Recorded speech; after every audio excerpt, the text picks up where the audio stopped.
My name is Janae, and today I'm going to be talking about storytelling as worship. So, if you know me, you know that I'm a person of stories.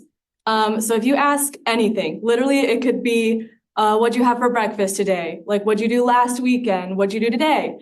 I will answer in a long story. That's just who I am. um, and I think that we as Christians need to be better at storytelling in order to share the gospel and just connect with other people.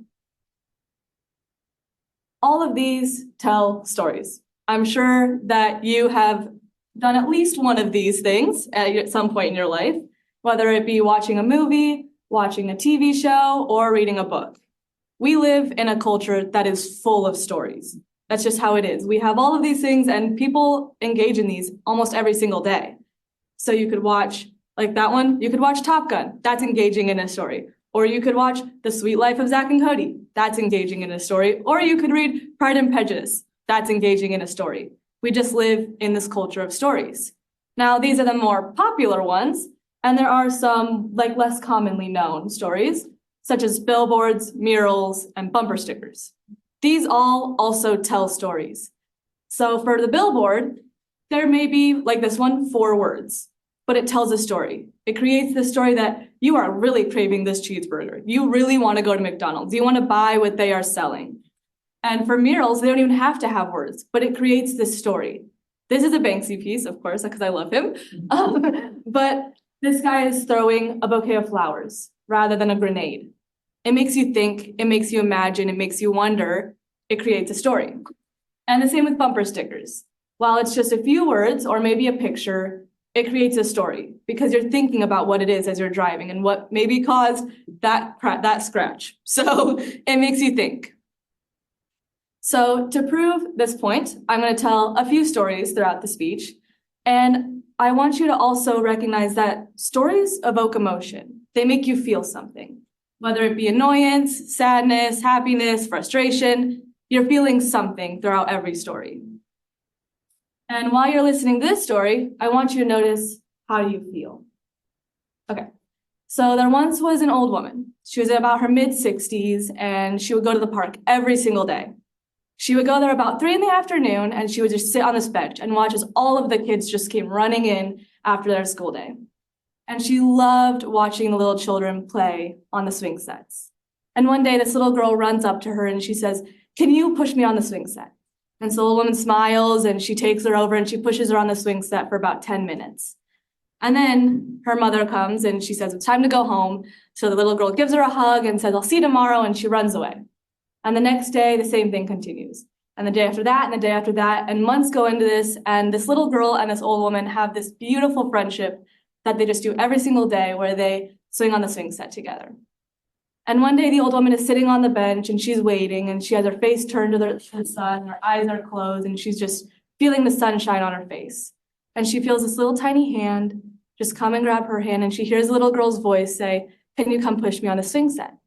And so she smiles and she gets up, and with tears in her eyes, she begins pushing this little girl on the swing set. And the little girl's mother comes and takes her home, and the old woman goes on her usual routine back home. And as she's walking for about 5 minutes on these familiar streets, she's just listening to all the sounds. And then she gets to her usual destination, and she kneels beside the stone, and she's reminded that today was the anniversary of her daughter's death. And she's sad because pushing the little girl on the swing set made her feel better, but it can never truly erase the pain. Stories evoke emotion. I'd be willing to bet that you probably felt something during that story. I don't know what it may be, but I'm sure you felt something. Stories have this amazing power to make you feel deeply. They help you connect. They make connections between people and just real life. They help you process things. So now I'm going to tell one of my own personal stories, because stories don't always have to be fictional. They can be real life and personal testimonies. For me, I graduated in 2021, and I had these really big dreams to go on to college, and I was going to travel the world and see everything, and it was going to be awesome and amazing and great. And I got accepted into a college in Canada, and I got a week away from moving, so I had all my stuff packed and everything. And they called and they said, you can't go due to many different reasons, but one of them being financial. And so I was super angry at God. I screamed and yelled and cried that entire night. And I was just super upset at everything that was happening because my entire dreams had just crumbled. And so I was super upset, and I tried my hardest to do everything that I wanted to do. So I applied to multiple different colleges. I applied to many different programs. I was doing anything in my capabilities to do what I wanted to do. And every last one of them fell apart. I got so many rejections from that. And I realized that it wasn't my timing that was important. It was God's timing.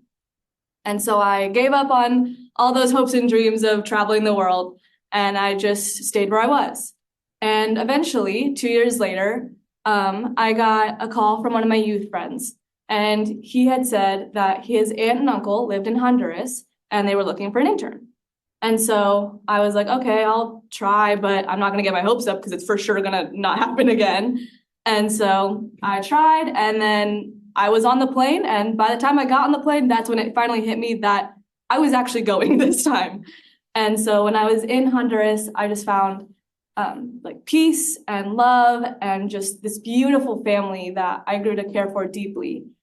And while I was there, they said, hey, we think you should try maybe going to college again. And I was like, no, I'm not going to get my hopes up again. This is not happening again. And so I was not going to do it. But they convinced me, and they had me apply to Moody, which is the only college I applied to at that point because I was not getting my hopes up again. And I got in, and I made it here. And here I have found just my closest friends, and I've been learning so much about who God is and what he can do.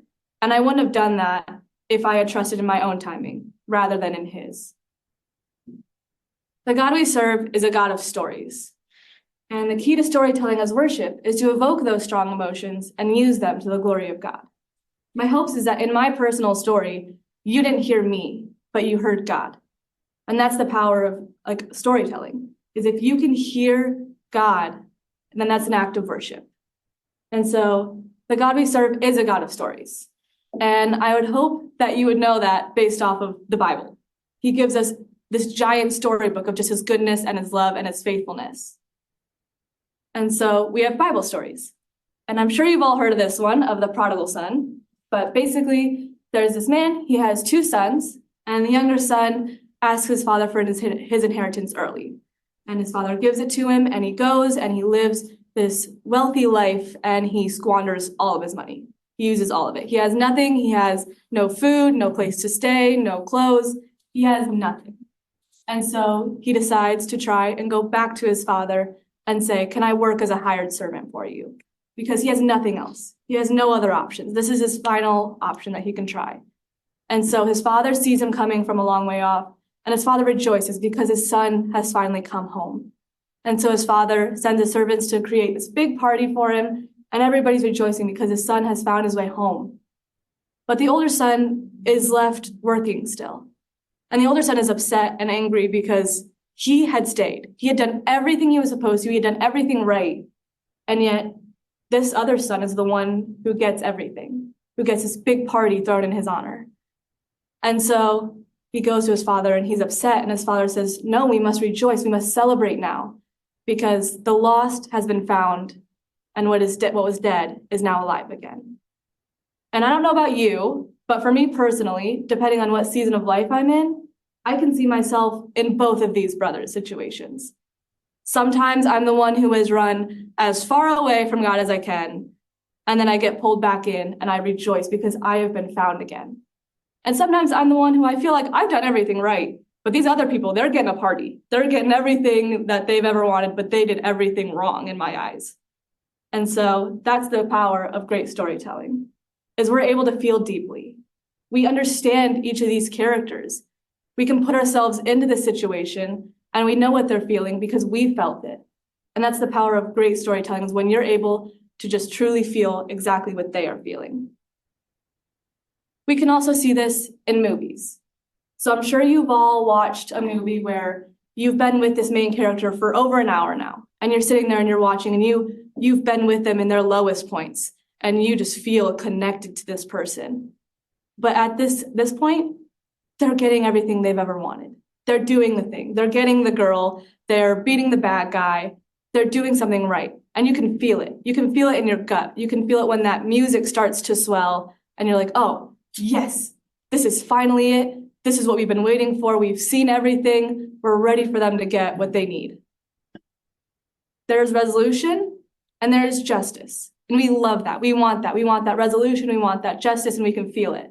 We're able to feel that peace all the way to our gut when they finally get the girl, or they finally beat the bad guy, or the team comes together and works as one. We feel connected to them. And that is the power of great storytelling. When you're able to feel it deeply and you know exactly what they're going through, and you're so connected to them that you can feel it when that music starts to swell, and you're like, oh, here we go. Now we did it. Like we made it over the hill, and we walked through them for this entire hour. And now we're finally getting what we want to happen. So my question to you is, how are you going to tell your story? Because you have the power to tell a story of God's goodness and faithfulness, and you have the power to tell it well.